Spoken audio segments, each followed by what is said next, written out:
Alright, hello, my name is Vaughn, Windorski, and I attend Bellevue East High School, and I'm a culinary student here. And next year I'll be attending Oregon Coast Culinary Institute for culinary school. And today we'll be making cheddar baked biscuits and gravy. And this is my assistant Maria. She's the reporter of this whole thing, so here we go. So first we're going to start out with the cheddar baked biscuits. Now, these are going to have flour, which is 2 cups.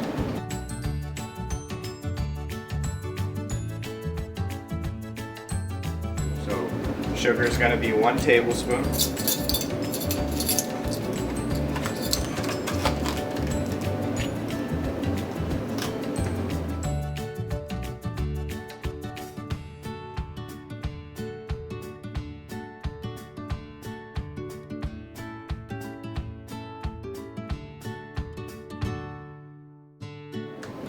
Why did you choose this of all of the things you could have baked? How come this is one of the things that you wanted to make for us today? Biscuits and gravy was my favorite thing to eat growing up, and it was one of the first things I learned how to cook because I would do biscuits and gravy and then make sunny side up eggs, so that was a real hit for me when I was a child.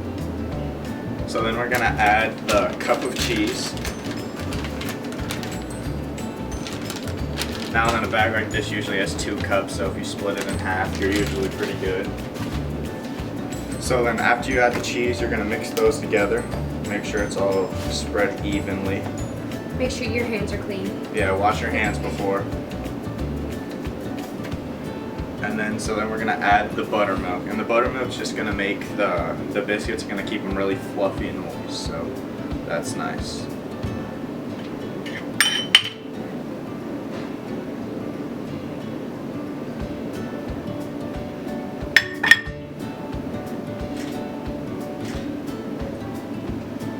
Now to do this, to keep your hands and stuff a little less dirty, you're going to want to use a pastry cutter to break up your butter.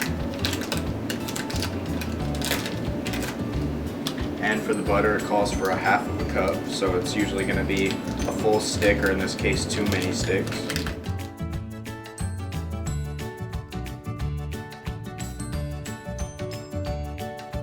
So what are you going to miss the most about East next year?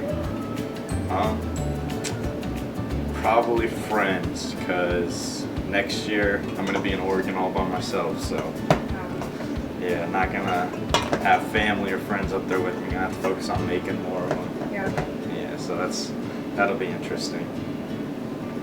Well, you seem like a very open, nice type of dude, kind of chill, so I think that you'll be fine.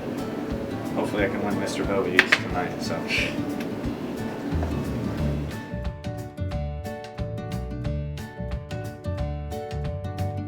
And then after it's all connected in the bowl, you're going to want to get your flour.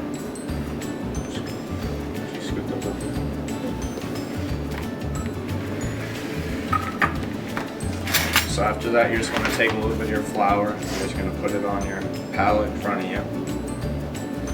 You're going to put the dough on it, and then that's when you're just going to knead the dough, because it's going to put all of it together. And it's going to get rid of all the air pockets, which is going to cause your biscuit to have holes in it, so you got to keep doing that. And it's going to stick, and then you're just going to add a little bit more of the flour.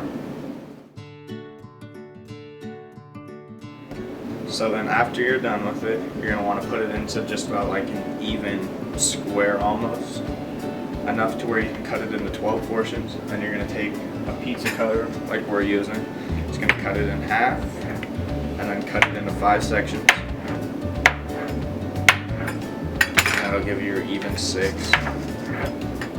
So then after you're done with your 6, you're going to have, lots of times at home you can just spray your pan with butter, but here at the school we use parchment. It'll stop it from sticking to the pan. You're just going to ball it into a little circle and just set them down. Get in there and ball some you can. So then after you're done, to clean your station, it's really easy if you just grab a pastry cutter, or not a pastry cutter, a dough cutter, and just scrape it all off your station.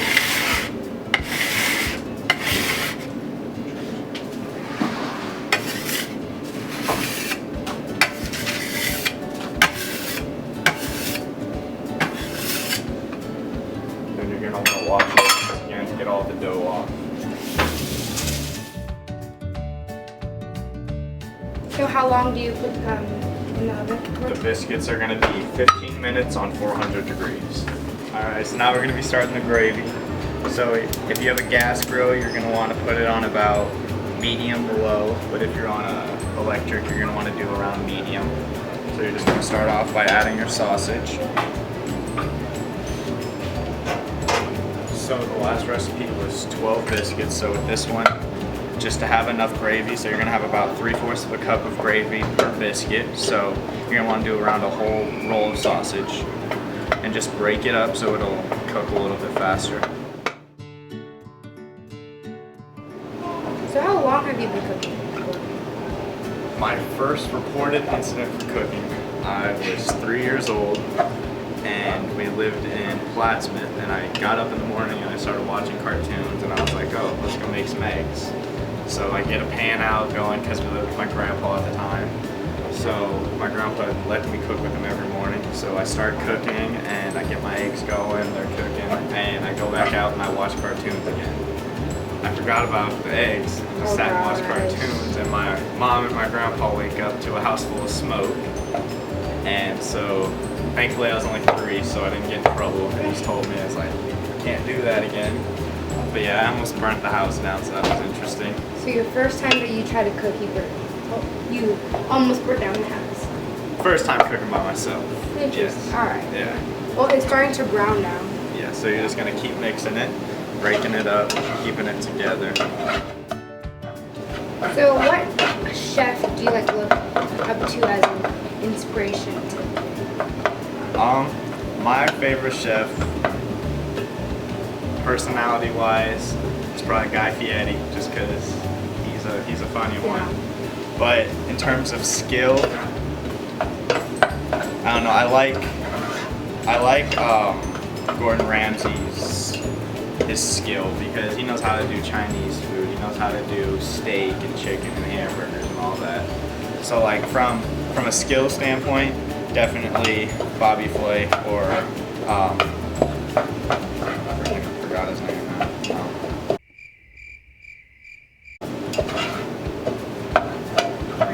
Yeah, Gordon Ramsay. But yeah, that's where I want to be at. Yeah. Or get to.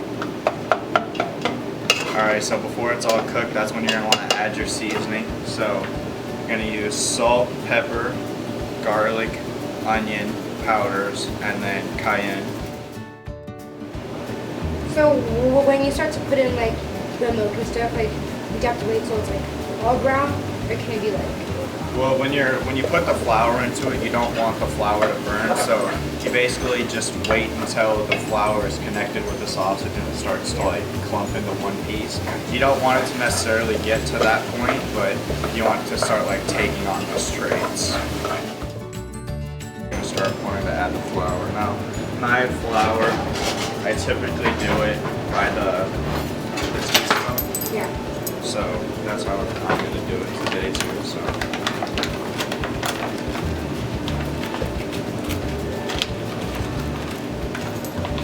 And then just every time you add the teaspoon, you're gonna want to stir it a little bit more.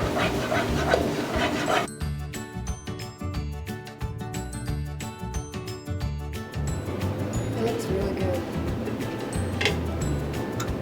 Thank you.